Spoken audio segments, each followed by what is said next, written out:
Amid complaints over the serious garbage problem in Metro Manila, the local government of Parañaque insists it has a waste collection system in place. Jill Sabandal joins us for more. So Jill, ano ang eksplanasyon ng Parañaque LGU dito sa pagbabaha sa kanilang lugar na taon-taon na lang nangyayari? Before I will answer your question, I just wanted to reiterate this, that as rain continued to pour today, residents in Parañaque still raising questions over the accumulation of waste that has clogged drainage systems and is being blamed for worsening flood in some areas. Parañaque City Government, however, says that it has an established waste collection transport system in place. Small trucks from different barangays collect garbage from communities and transport the waste to Lionel Waste Management Corporation, where it undergoes sorting, sanitation, and filtration before being transferred to the larger hauling trucks. So these trucks then transport the processed waste to the San Mateo landfill for final disposal.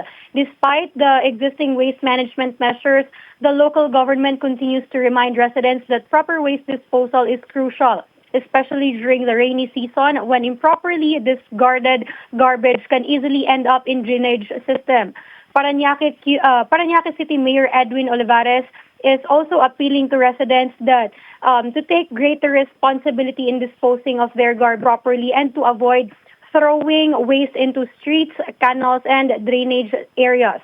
The LGU stressed that addressing flooding requires not only government intervention, but also the active cooperation and discipline of the community. Back to you, Mai. Jill, so kung ang sinasabi nila, there's a waste collection and transport system already in place, the question now is where does the garbage end up? And how does it still make its way into the drainage systems of Parañaque?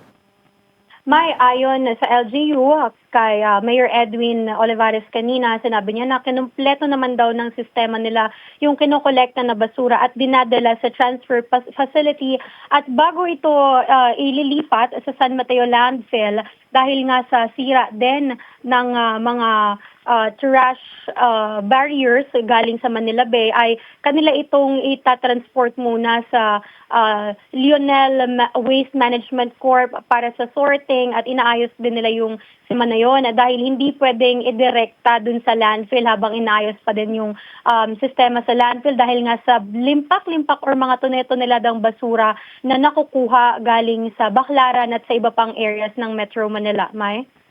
Thank you, Jill Sabandal reporting.